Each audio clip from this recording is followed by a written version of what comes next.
حضرات مومنین السلام علیکم۔ اس وقت آپ کے روبرو حاضری ہوئی ہے مجلس ترحیم برائے ایصال ثواب جناب وسیع حیدر زیدی ایڈوکیٹ ابن رضی حیدر زیدی صاحب کے ایصال ثواب کی غرض سے۔ وسیع حیدر زیدی صاحب کا تعلق سادات بارہ مظفر نگر سے ہے۔ مقیم حال مرحوم منصبیہ میرٹھ میں تھے اور اس وقت کی مجلس کو آرگنائز کیا ہے مرحوم کے برادر محترم یعنی بڑے بھائی نے جناب شمیم حیدر زیدی صاحب نے و ان کے پسر و ان کے جملہ اہل خاندان نے آن لائن مجلس کا انعقاد کیا ہے گراف ایجنسی پر۔ مجلس کو خطاب فرمائیں گے خطیب انقلاب عالی جناب مولانا عباس ارشاد نقوی صاحب۔ مجلس سے قبل تلاوت کلام پاک کے فرائض انجام دیں گے محترم قاری ندیم نجفی صاحب۔ مجلس کے بعد نوخوانی کے فرائض انجام دیں گے جناب شہباز علی صاحب۔ تو آئیے حضرات، اب ہم باقاعدہ طور پر مجلس کا آغاز کرتے ہیں اور تلاوت کلام ربانی کے لیے گزارش کرتے ہیں محترم قاری ندیم نجفی صاحب سے۔ اللہم صل علی محمد و آل محمد۔ اعوذ باللہ من الشیطان اللعین الرجیم۔ بسم اللہ الرحمن الرحیم۔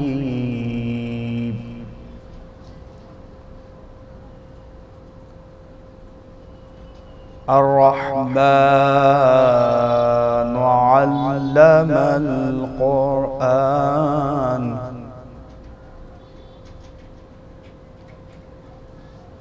خلق الإنسان علمه البيان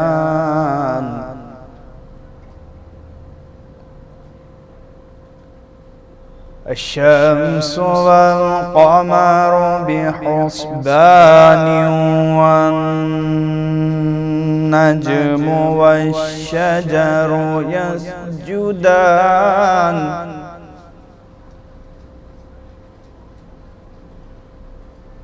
والسماء رفعها ووضع الميزان ألا تطغوا في الميزان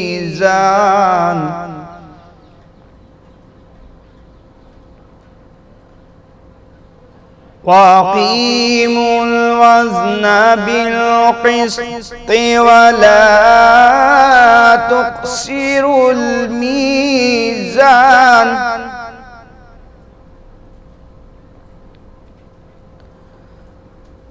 والأرض وضعها للأنام فيها فاكهة والنخل ذات الأكمام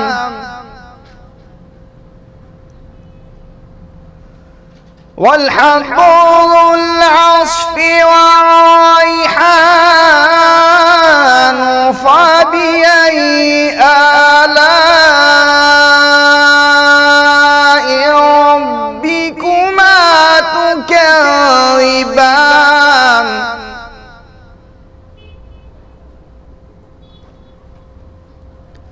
خلق الإنسان من صلصال كالفخار وخلق الجان من مارج وخلق الجان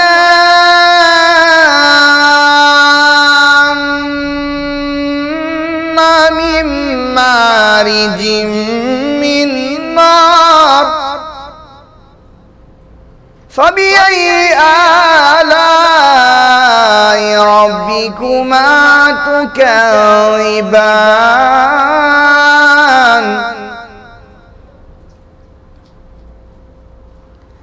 رب المشرقين ورب المغربين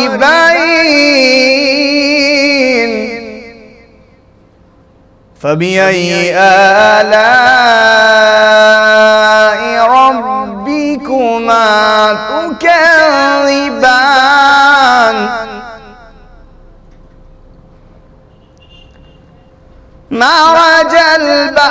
بحرين يلتقيان بينهما برزخ لا يبغيان فبأي آلاء ربكما تكذبان يخرج منهما اللؤلؤ والمرجان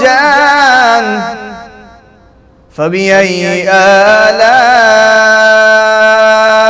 ربكما تكذبان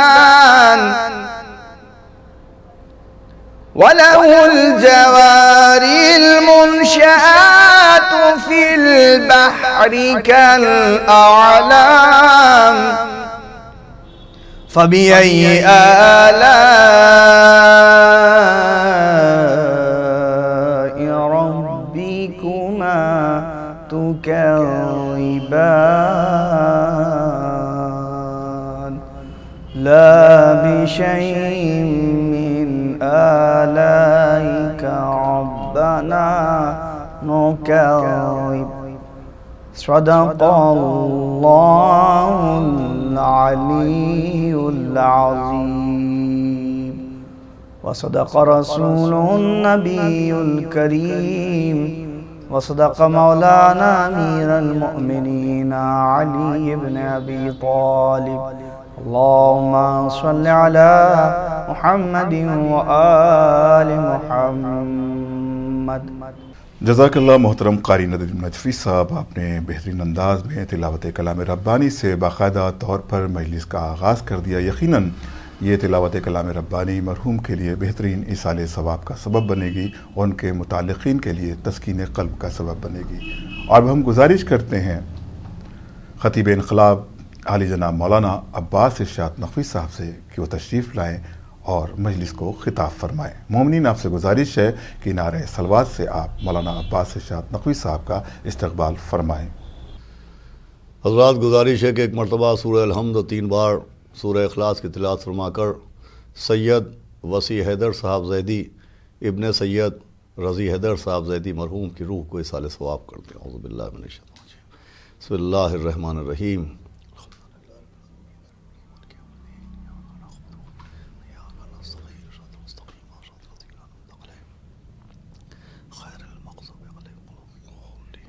بسم اللہ الرحمن الرحیم.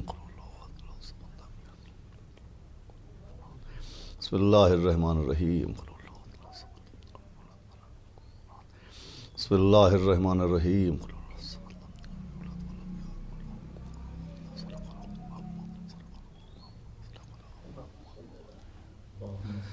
فاتحہ.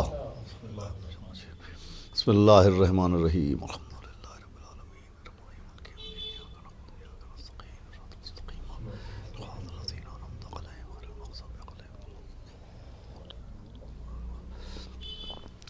اعوذ باللہ السمیع العلی العظیم من الشیطان اللعین الرجیم. بسم اللہ الرحمن الرحیم. الحمدللہ رب العالمین. الصلاۃ والسلام علی سیدنا و نبینا و شفیعنا و طبیب قلوبنا و مولانا مقتدانا بالقاسم محمد. اللہم صلی علی محمد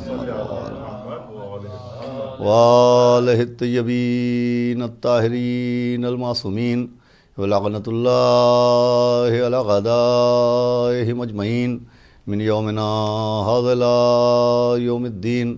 اما بعد فقد قال اللہ سبحانہ تبارک و تعالی فی القرآن المجید والفرقان الحمید.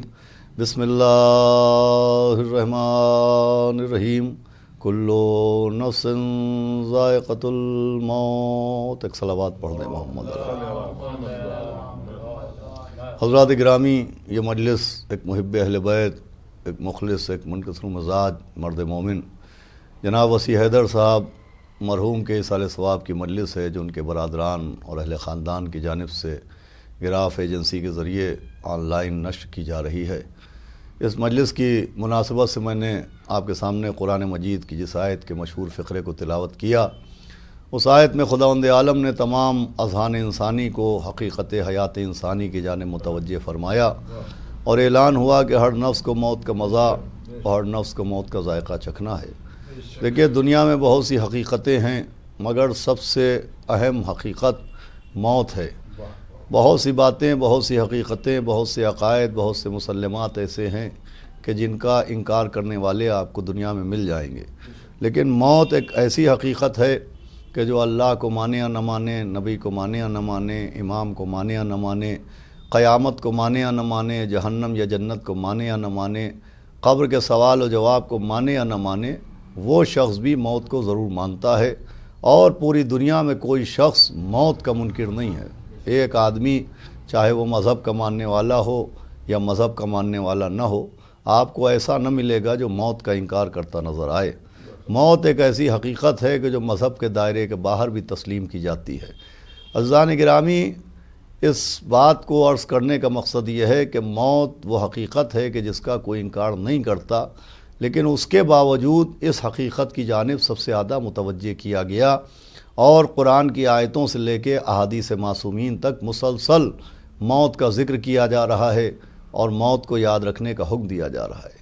سوال یہ ہے کہ جب موت کا کوئی انکار نہیں کرتا، جیسا کہ میں نے عرض کیا، تو موت کی جانب لوگوں کے ذہنوں کو اتنا متوجہ کیوں کیا گیا؟ تو اصلاً اس کا سبب یہ ہے کہ جو موت کا اتنا ذکر ہے اور موت کو یاد کرنے کا اتنا حکم ہے، یہ اس وجہ سے ہے کہ انسان حقیقت موت کو سمجھے۔ عام طور پر دنیا یہ سمجھتی ہے کہ موت یعنی زندگی کا ختم ہونا، موت یعنی خاتمہ حیات۔ لوگ سمجھتے ہیں کہ موت کا مطلب زندگی کا ختم ہونا ہے۔ یہ قرآن سے لے کے حدیث تک جو موت پر زور دیا گیا اور موت کی جانب متوجہ کیا گیا، یہ اسی تصور موت کو ختم کرنے کے لیے کہ سمجھو موت زندگی کے ختم ہونے کا نام نہیں ہے، بلکہ موت تو اصل زندگی کے شروع ہونے کا نام ہے۔ موت خاتمہ حیات کا نام نہیں ہے، موت آغاز حیات کا نام ہے۔ موت زندگی کی سرحد کی دیوار کا نام نہیں ہے، بلکہ موت ایک اور زندگی میں پہنچانے کے دروازے کا نام ہے۔ دو زندگیاں ہیں جن کے بیچ میں ایک دروازہ ہے، اسی دروازے کا نام موت ہے۔ ہم یہ سمجھتے ہیں کہ زندگی کے صحرا میں ہم نے سفر کیا اور موت نام کی دیوار ہمارے سامنے آئی اور ہماری زندگی کا خاتمہ ہو گیا۔ ایسا نہیں ہے، موت زندگی کی سرحد کی دیوار کا نام نہیں ہے، موت ایک اور زندگی میں پہنچانے کے دروازے کا نام ہے۔ اب یہ الگ بات ہے کہ یہ ایسا دروازہ ہے کہ جس میں انٹری تو ہے مگر ایگزٹ نہیں ہے۔ ایک صلوات بھیجے محمد و آل محمد۔ بھئی، موت کے بعد ایک اور زندگی ہے، ایک زندگی موت سے پہلے کی زندگی ہے اور ایک زندگی موت کے بعد کی زندگی ہے۔ اب موت سے پہلے کی زندگی ہر شخص کو، وہ دیدار ہو یا بے دین ہو، وہ نمازی ہو یا بے نمازی ہو، وہ مذہب کو ماننے والا ہو یا مذہب کا انکار کرنے والا ہو، ہر شخص کو وہ زندگی اس دنیا میں گزارنا ہے۔ لیکن موت کے بعد جو زندگی ہے وہ یا تو جنت میں گزاری جائے گی یا جہنم میں گزاری جائے گی۔ اب ہم اس زندگی میں کیسے رہیں، ہم سماج میں کس طرح سے اپنی زندگی بسر کریں، ہم معاشرے میں، ہم سوسائٹی میں اپنے کیریکٹر کو، اپنے اخلاق کو، اپنے ہاؤ بھاؤ کو کس طرح سے اختیار کریں کہ موت کی زندگی جنت میں گزرے۔ اس زندگی کو ہم کیسے گزاریں، اسی لیے ہم کو اس دنیا میں بھیجا گیا کہ ہم اس زندگی کو ایسے گزاریں کہ مرنے کے بعد جو ہمیں زندگی ملے وہ جہنم کی زندگی نہ ہو، جنت کی زندگی ہو۔ اب اس زندگی کو گزارنے کے لیے، معاشرے میں رہنے کے لیے، سوسائٹی میں میل جول کے لیے، لوگوں سے اپنے رابطے قرار دینے کے لیے ایک قانون بھیجا گیا، اور اسی قانون کا نام ہے اسلام۔ اسلام اصلاً زندگی گزارنے کے قانون کا نام ہے۔ اسلام ایک طریقہ زندگی کا نام ہے۔ اسلام ایک لائف اسٹائل کا نام ہے۔ اللہ چاہتا ہے کہ اللہ نے ہم کو یہ زندگی عطا کی ہے تو ہم اپنی زندگی کو اللہ کی مرضی کے مطابق گزاریں، اس کا نام ہے اسلام۔ اسلام کا مطلب یہ ہے کہ آنکھوں سے وہ نہ دیکھیں جو دل چاہتا ہے، وہ دیکھیں جو خدا چاہتا ہے، زبان سے وہ نہ کہیں جو دل چاہتا ہے، وہ کہیں جو خدا چاہتا ہے، کانوں سے وہ نہ سنیں جو دل چاہتا ہے، وہ سنیں جو خدا چاہتا ہے، ہاتھوں سے وہ نہ کریں جو دل چاہتا ہے، ہاتھوں سے وہ عمل کریں جو خدا چاہتا ہے، اپنے قدموں کو ادھر نہ بڑھائیں جدھر دل چاہتا ہے، اپنے قدموں کو اس راستے پر لے جائیں جدھر خدا چاہتا ہے، بلکہ اپنے دل میں ان کو نہ بٹھائیں جنہیں دل چاہتا ہے، ان کو بٹھائیں جنہیں خدا چاہتا ہے۔ ایک صلوات بھیجے محمد و آل محمد۔ دیکھیے عزیزان گرامی، اسلام انسان کی زندگی کے گزارنے کے ایک طریقے کا نام ہے۔ اسلام کا مطلب یہ ہے کہ ہم اپنی زندگی کے اپنے ایک ایک لمحے کو اللہ کی مرضی کے مطابق گزاریں۔ اسلام کو سمجھنے کی کوشش کرنا چاہیے، اس لیے کہ بہت سے اسلام کے نام کے اوپر خیالات ذہنوں میں بیٹھتے ہیں، ذہن میں آتا ہے، اور اکثر و بیشتر لوگ کہتے ہیں کہ صاحب اسلام کا مطلب تو یہ ہے کہ ہمارے جذبات پر پابندی لگ جائے گی، اور اسلام کا مطلب یہ ہے کہ ہماری خواہشات کا قتل ہو جائے گا، اسلام کا مطلب ہے کہ یہ دیکھو یہ نہ دیکھو، ادھر جاؤ ادھر نہ جاؤ، یہ نجس ہے اور یہ پاک ہے، یہ حلال ہے اور یہ حرام ہے، اور یہ کرو یہ نہ کرو۔ اس کا مطلب یہ ہے کہ اگر ہم دامن اسلام میں آئے تو ہمارے جذبات گھٹ کے رہ جائیں گے، ہماری خواہشات قتل ہو جائیں گی، ہماری آنکھوں پر، ہماری زبان پر، ہمارے کانوں پر، ہماری خواہشات پر، ہمارے ایموشنز پر پابندی لگ جائے گی۔ تو عزیزوں ایسا نہیں ہے، اسلام انسان کے جذبات پر پابندی نہیں لگاتا ہے، اسلام انسان کے جذبات کو صحیح راستہ دکھاتا ہے۔ صلوات بھیجے محمد و آل محمد۔ میں بات کو آسان کرتا ہوں، اسلام انسان کی زندگی پر پابندی اور انسان کے جذبات پر پابندی نہیں لگاتا ہے، بلکہ جذبات انسانی کو صحیح راستہ دکھاتا ہے، اس لیے کہ اسلام انسان کے لیے آیا ہے، اور انسان پیکر جذبات کا نام ہے۔ جب انسان ہوتا ہے تو اس میں جذبات بھی ہوتے ہیں، جب انسان ہوتا ہے تو اس میں ایموشنز بھی ہوتے ہیں۔ بھئی جذباتی ہونے کا کیا مطلب ہے؟ اکثر ہوتا ہے کہ صاحب فلاں بہت جذباتی ہیں، تو اگر انسان ہے تو اسے جذباتی ہونا چاہیے، اس لیے کہ انسان پیکر جذبات کا نام ہے۔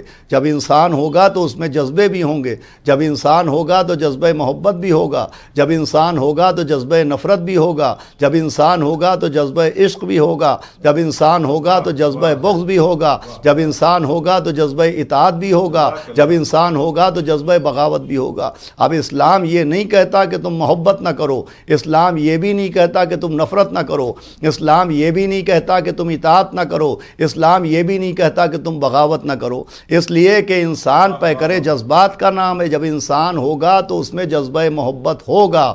اسلام چاہتا ہے محبت کرو مگر ذرا اسٹینڈرڈ والی محبت کرو، محبت کرو مگر ذرا معیار والی محبت کرو، وہ محبت نہ کرو جو تمہیں مجنوں بنا دے، وہ محبت نہ کرو جو تمہیں پاگل بنا دے، وہ محبت نہ کرو جو تمہیں دیوانہ بنا دے۔ بھئی اسلام چاہتا ہے محبت کرو مگر وہ محبت نہ کرو جو تمہیں دیوانہ بنائے، وہ محبت کرو جو دیوانے کو ہی بہلول دانہ بنائے۔ صلوات بھیجے محمد و آل محمد۔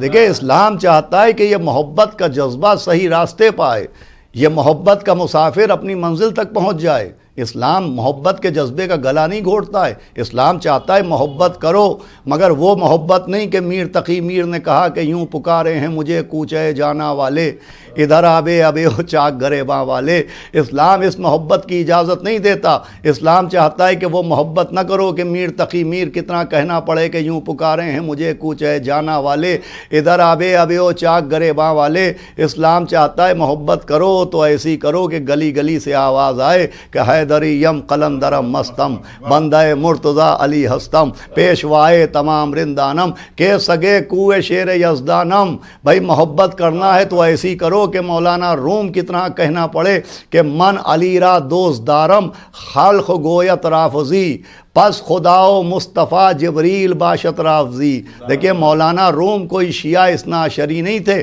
مولانا روم ایک غیر شیعہ تھے مگر مولا علی سے محبت کرتے تھے۔ جب مولانا روم نے مولا علی کی شان میں قصیدے کہے، مولا علی کی شان میں منقبتیں کہیں، مولا علی کے فضائل بیان کیے تو لوگوں نے کہا کہ مولانا روم آپ کہاں اور فضائل علی کہاں، آپ کہاں اور قصیدہ درشان علی کہاں، آپ کہاں اور منقبت جناب امیر کہاں، کیا آپ رافضی ہو گئے ہیں. بھائی مولانا روم سے کہا گیا کہ کیا آپ رافضی ہو گئے ہیں؟ آپ کہاں، مولا علی کی محبت کہاں؟ تو مولانا روم نے پلٹ کے 2 مصرے کہے کہ من علی را دوست دارم خلق گویت رافضی پس خدا و مصطفیٰ جبریل باشت رافضی. مولانا روم نے کہا کہ میں نے مولا علی سے محبت کی تو تم مجھے رافضی کہنے لگے. تو اگر مولا علی سے محبت کرنے والا رافضی ہوتا ہے تو اپنی فہرست میں کچھ نام اور بڑھاؤ. صرف مولا علی کی محبت کی وجہ سے مجھے رافضی نہ کہو.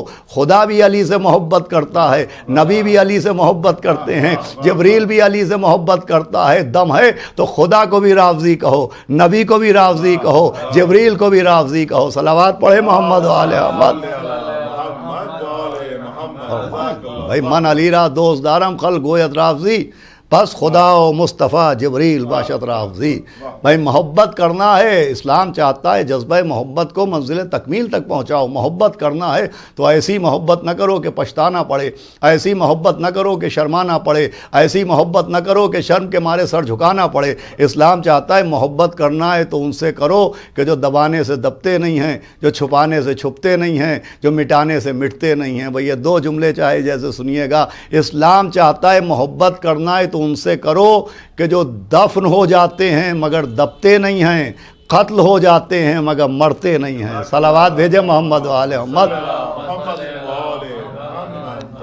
دیکھیں اسلام کا طریقہ کار کیا ہے.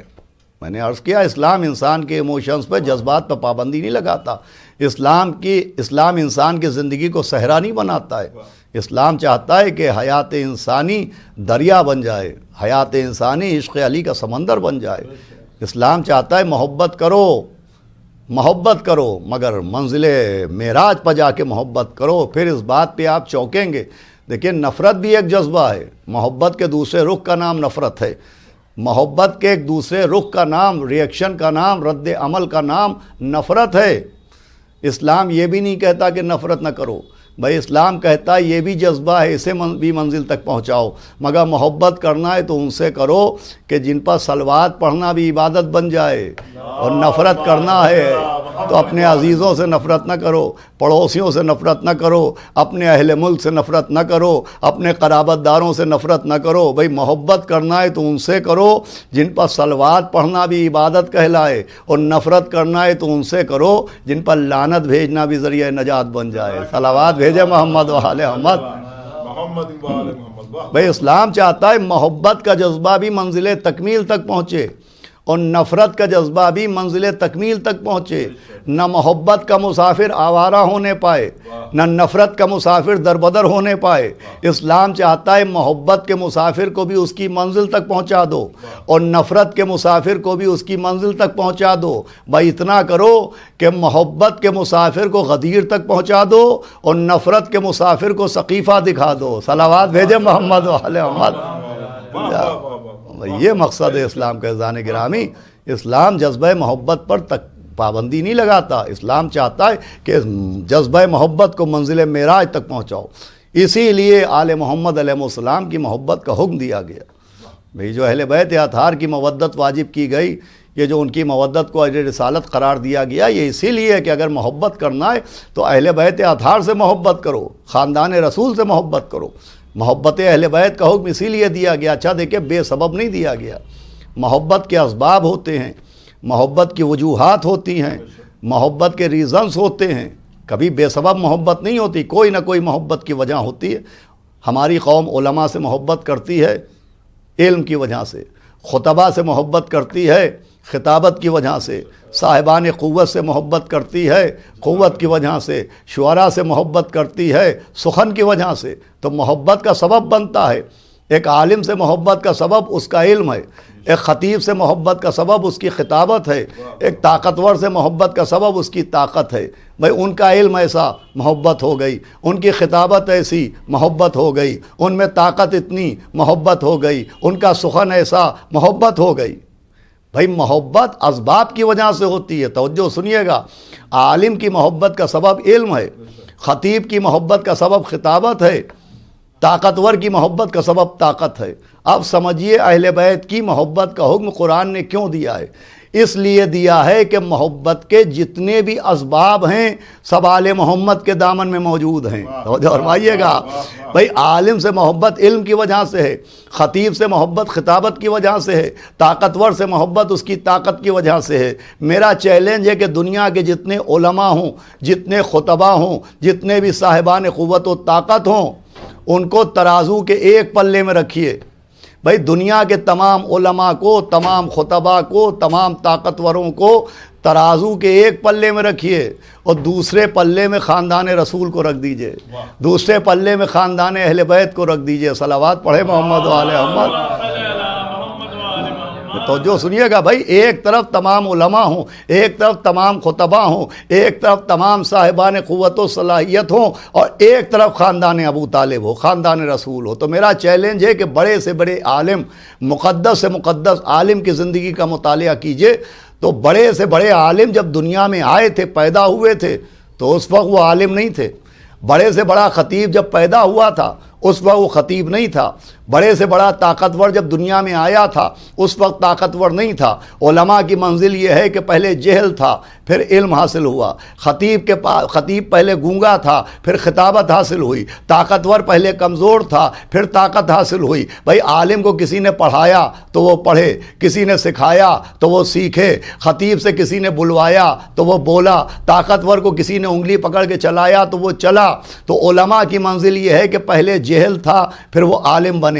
خطیب پہلے گونگا تھا، پھر وہ خطیب بنا. طاقتور پہلے کمزور تھا، پھر وہ طاقتور بنا. یعنی جو بھی عالم دنیا میں آئے وہ علم لینے کے لیے آئے، جو بھی خطیب دنیا میں آیا وہ خطابت لینے کے لیے آیا، جو بھی طاقتور دنیا میں آیا وہ طاقت لینے کے لیے آیا.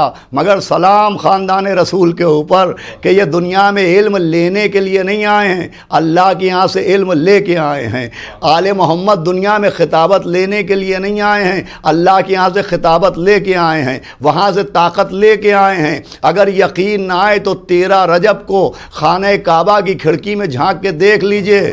میرے مولا علی نے قرآن سنا کے بتایا کہ میں علم لے کے دنیا میں آیا ہوں. نبی سے داد تلاوت لے کے بتایا کہ خطیب بن کے دنیا میں آیا ہوں. اور جھولے میں کلہ ازدر چیر کے بتایا کہ طاقت لے کے دنیا میں آیا ہوں. صلوات بھیجے محمد علیہ ماذان گرامی. گفتگو تمام ہو رہی ہے. تو آل محمد علیہ السلام کی جو مودت کا حکم دیا گیا یہ اس لیے کہ جذبہ انسانی منزل تکمیل تک پہنچ جائے. اہل بیت اطہار کی محبت کا حکم اس لیے دیا گیا کہ انسان پیکر جذبات ہے، اور سب سے بڑا جذبہ، سب سے اہم جذبہ، سب سے افضل و اعلیٰ، برتر و بالا، پاک و پاکیزہ جذبہ محبت کا جذبہ ہے. اس محبت کے جذبے کی تکمیل کا نام ہے بسم اللہ الرحمن الرحیم. قل لا اسألکم علیہ اجرا الا المودۃ فی القربا. صلوات بھیجے محمد علیہ محمد.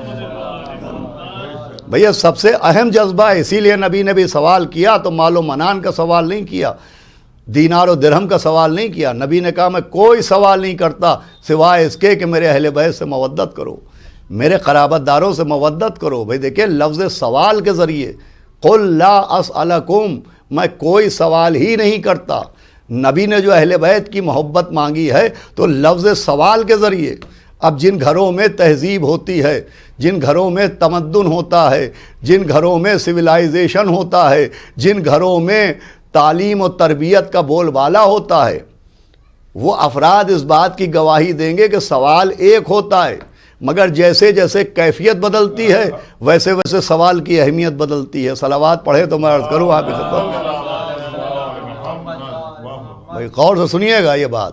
بھائی نبی نے اہل بیت کی محبت کا سوال کیا ہے کہ میں تم سے کوئی سوال نہیں کرتا، میں تم سے کچھ نہیں مانگتا سوائے اس کے کہ میرے قرابت داروں سے، میرے اہل بیت سے مودت کرو. اب سوال جیسے جیسے کیفیت بدلتی ہے ویسے ویسے سوال کی اہمیت بدلتی ہے. ایک گلاس پانی مانگنا یہ کیا ہے؟ ایک گلاس پانی کا سوال ہے. ایک گلاس پانی کا سوال، پانی مانگنے کا مطلب یہ ہے کہ ایک آدمی نے پانی کا سوال کیا ہے. لیکن اب یہ سوال جیسے جیسے کیفیت بدلے گی سوال کی اہمیت بدلے گی. اگر کوئی بچہ کسی بڑے سے سوال کرے تو اسے گزارش کہتے ہیں. ایک دوست سے سوال کرے اسے التماس کہتے ہیں.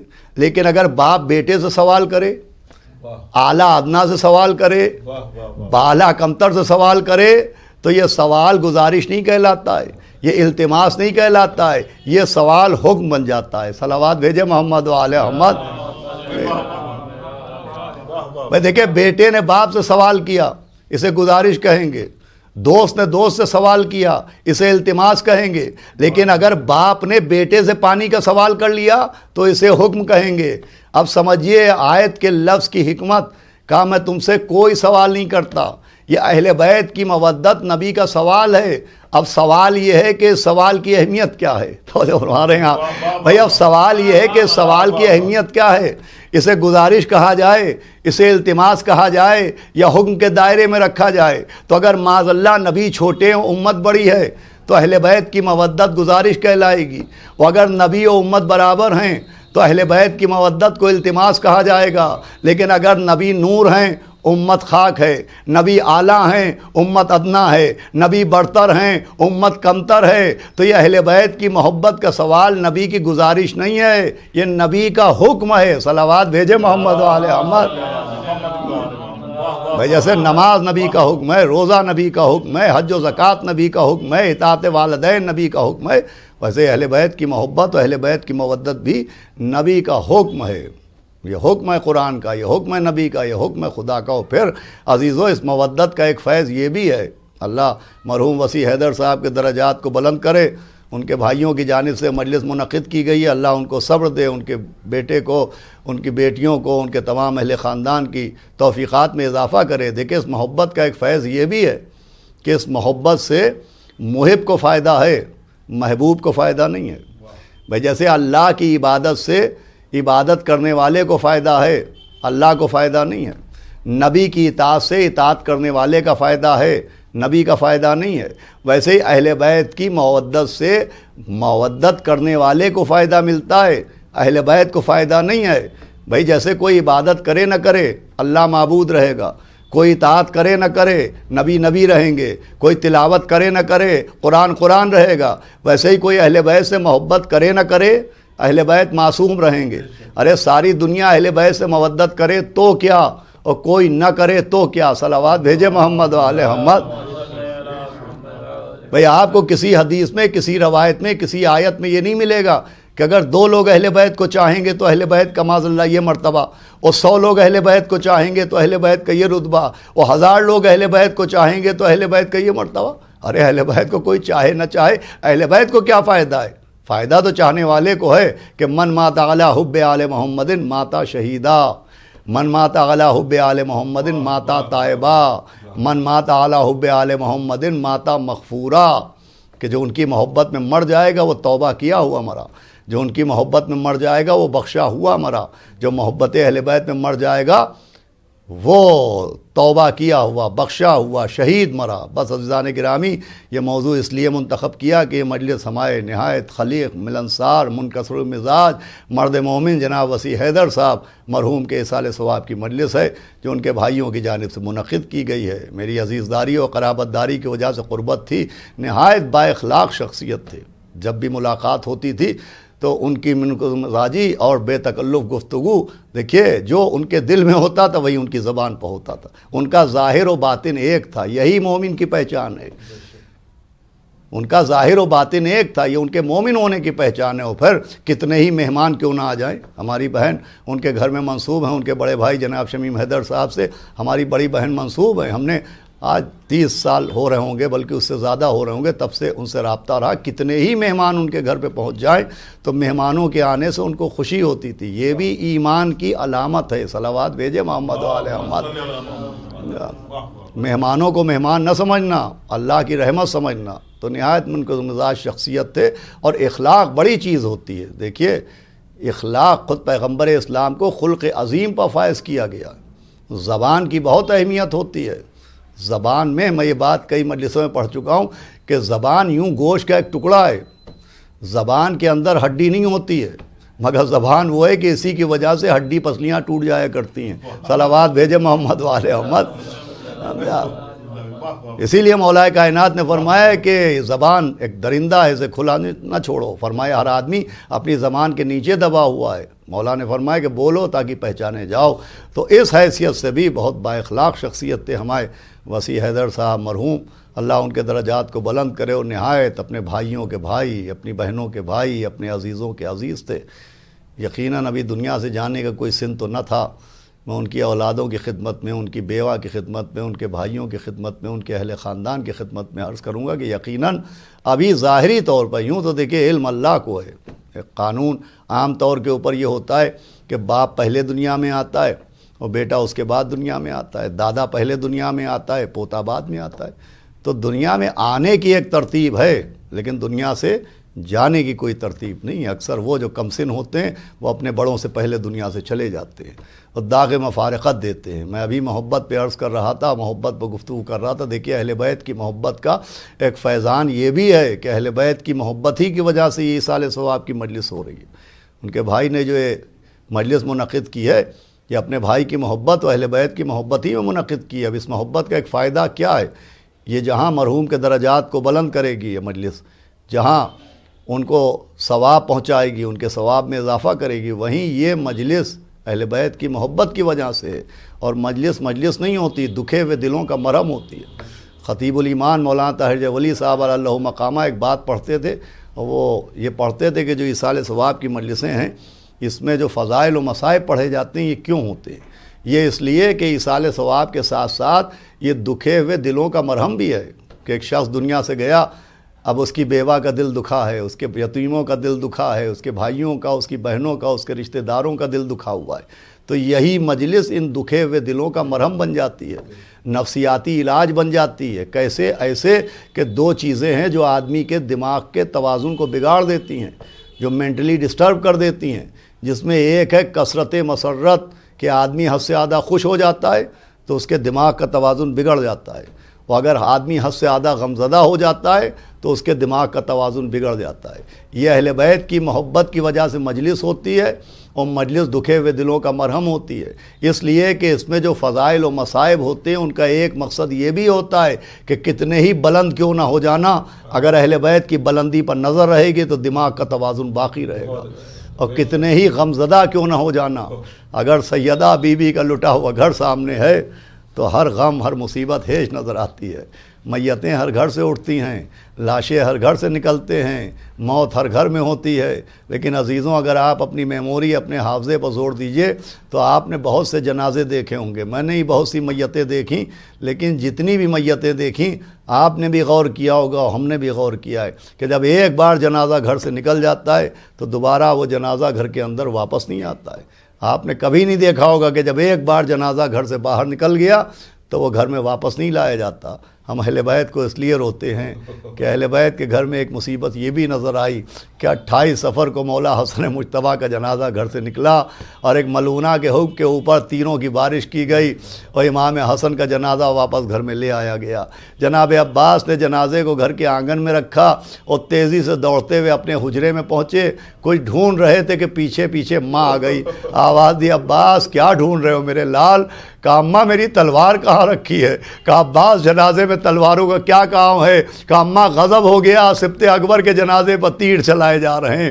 میں کہوں گا اے میرے آقا عباس، ارے جناب امام حسن کے جنازے پر تیر چلے، آپ کا یہ عالم ہو گیا جب کربلا میں حسن کے یتیم قاسم کے لاشے پر گھوڑے دوڑائے جا رہے ہوں گے تو آپ کا کیا عالم ہوا ہوگا۔ ہاں عزیزو، مجلس تمام ہے مرحوم کے بھائیوں کو، بچوں کو، گھر والوں کو تسلی دینے کے لیے بھائی کی طرف سے بھائی کی مجلس کی گئی ہے تو جناب عباس کا بھی نام آ گیا۔ ایسا بھائی آسمان کی آنکھوں نے نہیں دیکھا کہ جو زندگی بھر اپنے آپ کو اپنے بھائی کا غلام کہتا رہا۔ یہی وجہ ہے کہ مولا حسین نے صبح عاشورہ سے لے کے عصر عاشورہ تک بہت سے مرثیے پڑھے ہیں۔ جب جناب علی اکبر کو ایڑیاں رگڑتے دیکھا تب بھی آپ نے مرثیہ پڑھا تھا کہ یا بنیا یا علی اکبرا الدنیا بعدک لفا، اے میرے لال علی اکبر اب تیرے بعد حسین زندہ رہ کے کیا کرے۔ لیکن جیسا مرثیہ مولا حسین نے اپنے بھائی کے لاشے پر پڑھائے ایسا مرثیہ صبح سے عصر عاشورہ تک سننے کو نہیں ملا۔ ادھر عباس گھوڑے سے گرے، ادھر امام حسین نے کہا یا اخی عباس، ارے علانن کسرا ظہری، ارے عباس تیرے مرنے سے کمر حسین کی ٹوٹ گئی۔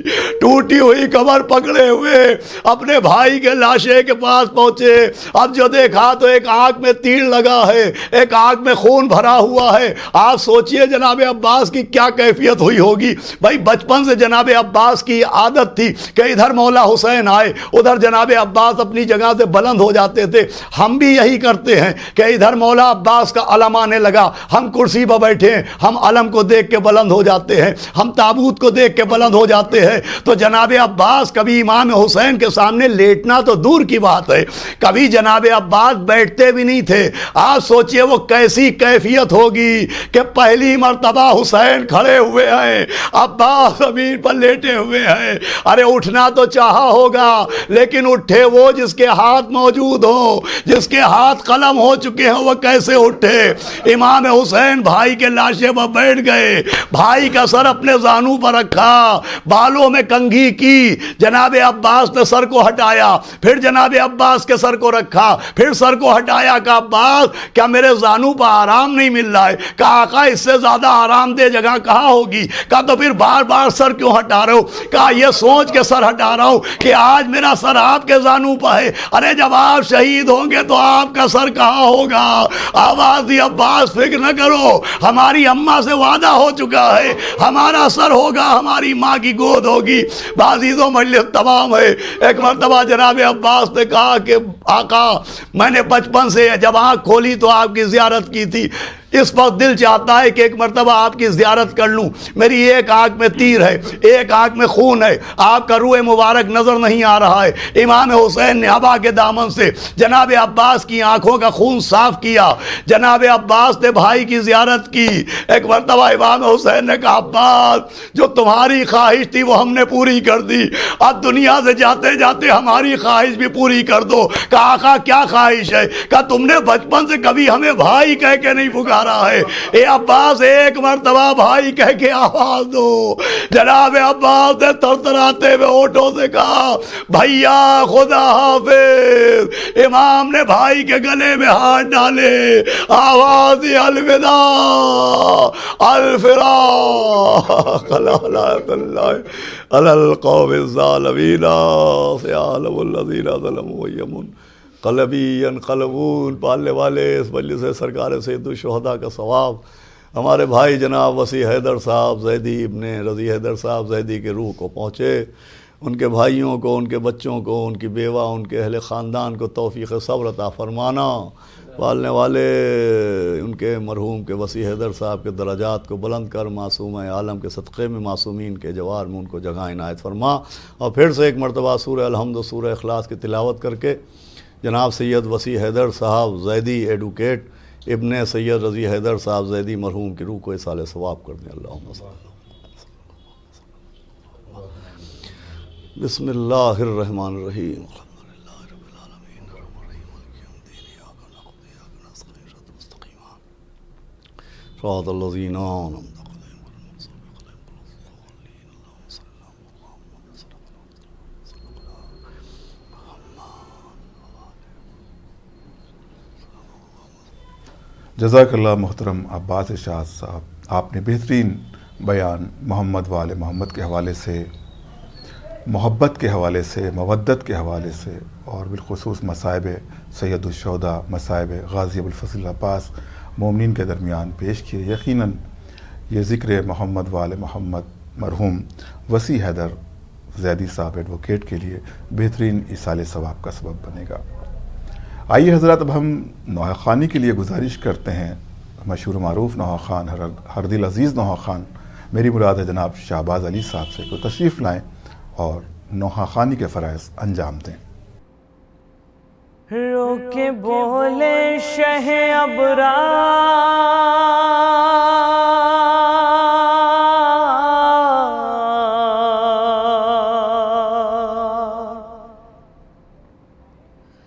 ہو گیا قتل علمدار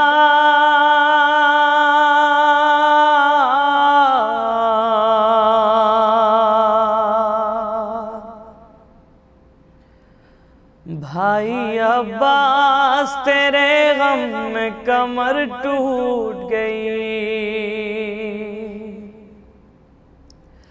بھائی عباس تیرے غم میں کمر ٹوٹ گئی،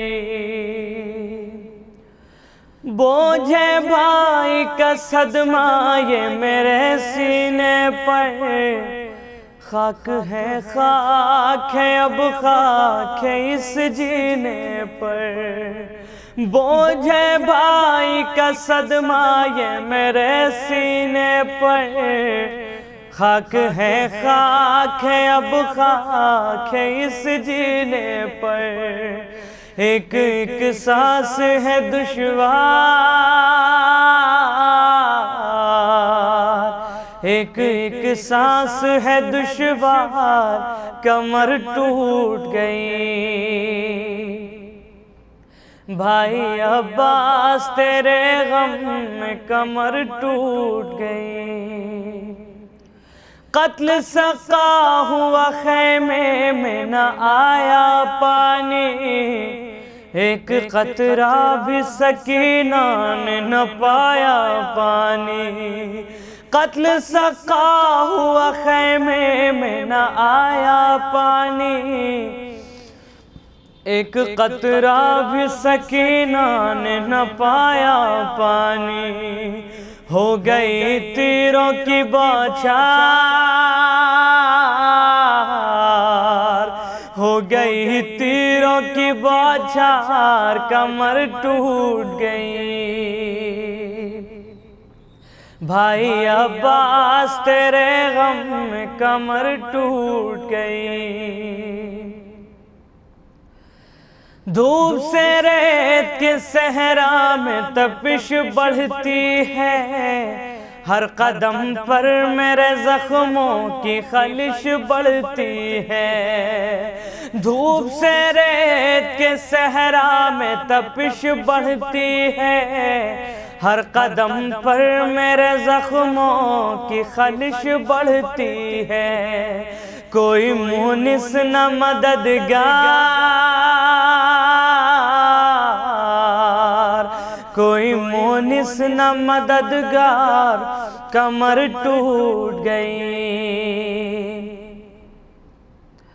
ہائے ہمدرد میرا فدائی نہ رہا، میرے بابا کی نشانی میرا بھائی نہ رہا، ہائے ہمدرد میرا فدائی نہ رہا، میرے بابا کی نشانی میرا بھائی نہ رہا، زندگی ہو گئی بیکار،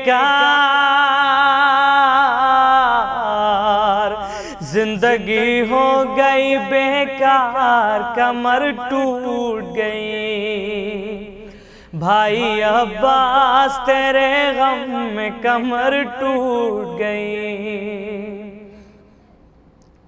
ثانیہ حیدر کرار تھا میرا بھائی، ایک فولاد کی دیوار تھا میرا بھائی، ثانیہ حیدر کرار تھا میرا بھائی، ایک فولاد کی دیوار تھا میرا بھائی، گھر ہوا بے در و دیوار،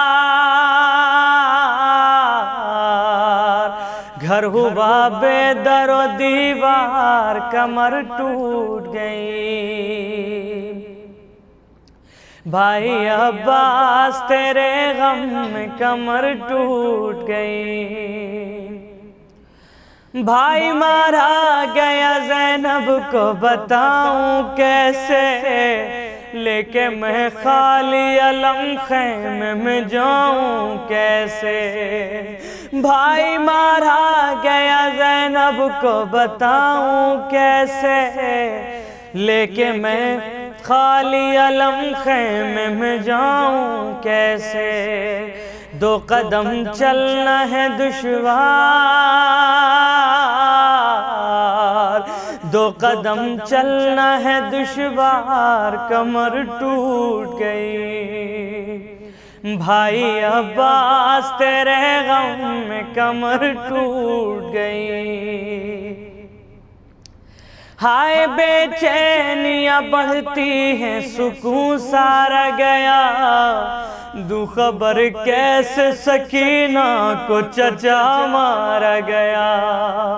ہائے بے چینیاں بڑھتی ہیں سکون سارا گیا، دوں خبر کیسے سکینہ کو چچا مارا گیا، چل گئی قلب پہ تلوار، چل گئی قلب پہ تلوار، کمر ٹوٹ گئی، بھائی عباس تیرے غم میں کمر ٹوٹ گئی،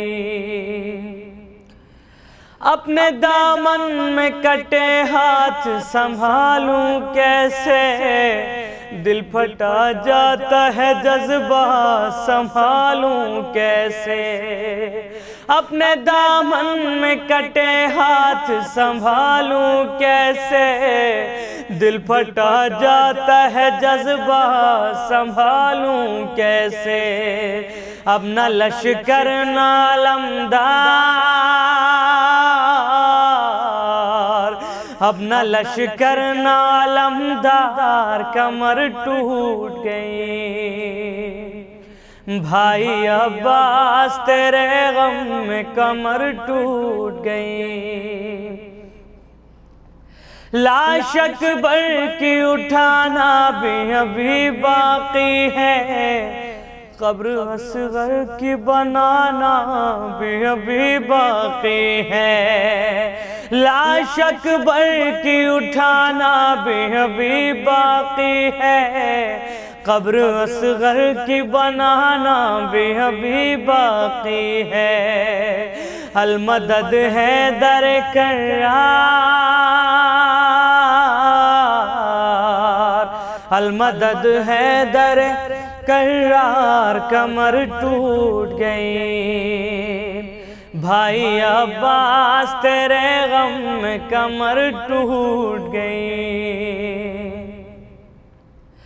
دانش و فخریہ جب گردش غم آتی تھی، رن میں بے بازوؤں کی لاش تڑپ جاتی تھی، دانش و فخریہ جب گردش غم آتی تھی، رن میں بے بازوؤں کی لاش تڑپ جاتی تھی، کہتے تھے جب شہ ابرار، کہتے تھے جب شہ ابرار، کمر ٹوٹ گئی، بھائی عباس تیرے غم میں کمر ٹوٹ گئی، ان کا سرا زہری یا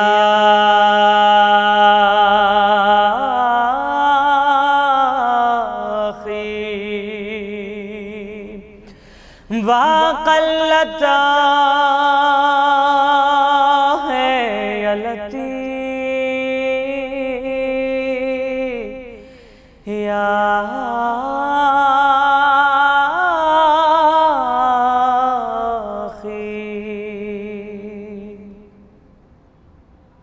جزاک اللہ شہباز صاحب، آپ نے بہترین نوحہ سامعین کے درمیان پیش کیا۔ یقیناً یہ تلاوت کلام پاک، یہ ذکر محمد وآل محمد، یہ نوحہ خوانی مرحوم وسیع حیدر زیدی صاحب کے لیے بہترین ایصال ثواب کا سبب بنی،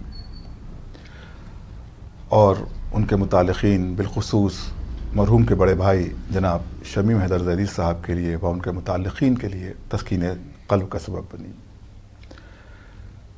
مومنین، آپ کا شکریہ ادا کیا جاتا ہے مرحوم کے بھائی جناب شمیم حیدر زیدی صاحب کی جانب سے، مرحوم کی بیوہ کی جانب سے، مرحوم کی بیٹیوں کی جانب سے اور بیٹے کی جانب سے اور جملہ اہل خاندان کی جانب سے کہ آپ نے وقت فراہم کیا اور اس وقت آن لائن مجلس میں شرکت فرمائی۔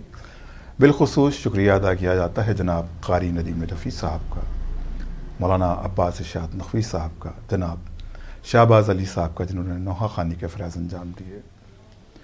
انشاءاللہ مومنین، آپ سے ایک گزارش اور ہے کہ ہمارے یوٹیوب چینل پر ایک جرنی آف اہل البیت اسلامک ویب سیریز کا سلسلہ جاری ہے، اس کو بھی ضرور سنیں اور اپنے بچوں کو اس ایپیسوڈز جو ہیں اسلامی تعلیمات کے یا جو زندگی ہے معصومین علیہ السلام کے ان تک کا ذکر کیا گیا ہے اس جرنی آف اہل البیت میں، اس کو آپ ضرور سنیں اپنے بچوں کے درمیان بیٹھ کر، تاکہ ان کو بھی جو ذکر محمد و آل محمد کا صحیح اصول حاصل ہو سکے اور ان کی اہل بیت علیہ السلام کی کیا زندگی تھی اس پر وہ جان سکے، پہچان سکے اور معرفت پیدا ہو سکے۔ انشاءاللہ پھر آپ سے ملاقات ہوگی کسی نئے پروگرام کے ساتھ، جب تک کے لیے دیا اجازت، خدا حافظ والسلام۔